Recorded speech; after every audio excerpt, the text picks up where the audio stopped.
Hiya, my name is Huw Davies and this is my book Scrambled.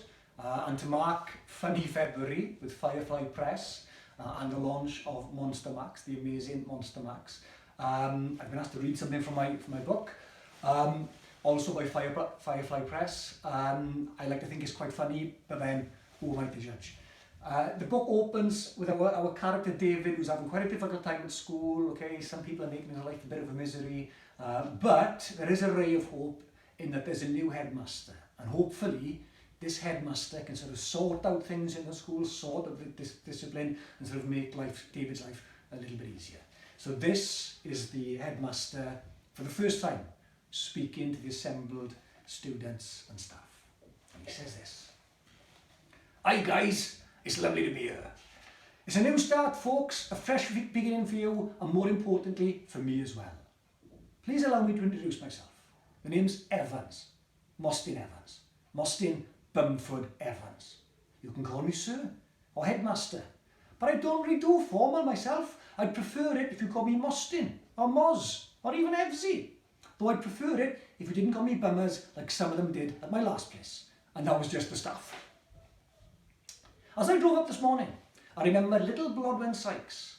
She wasn't the brightest tool in the box, if you see what I mean. In fact, she was what we used to call dull, not very bright, and she'd admit that herself. But what she lacked in mental agility, she more than made up for with heart. Now, Blodwen loved her dog Smut. She and Smut spent a lot of time together, probably because they had a lot in common. I'm not saying Blodwen had a wet nose, pointy ears and a floppy tongue. No, the thing they had in common was they both had huge hearts, and also the dog was a bit dull too. Dogs are known for making the right choices by instinct, for being in exactly the right place at the right time, but not Smut. What he was doing on that spit of land with the sea coming in so quickly, no one will ever know. I'll tell you what we do know. We know that Blodwen wasn't going to see him suffer by himself. She was going to get to him and wait by his side until they were rescued.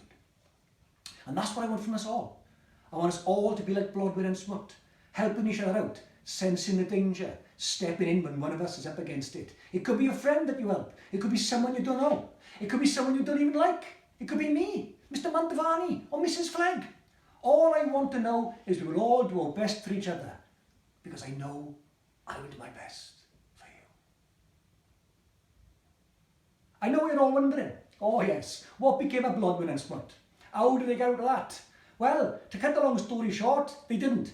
The emergency services couldn't get close to them and they died. But the important thing is they died together, which I'm sure you'll agree is a much better thing than dying alone, especially in such horrific circumstances. The long, drawn out, agonising process of drowning in the open sea. Thank you. Now, let's read out from the back with the older students. Okay? Diolch yn fawr, diolch yn galon.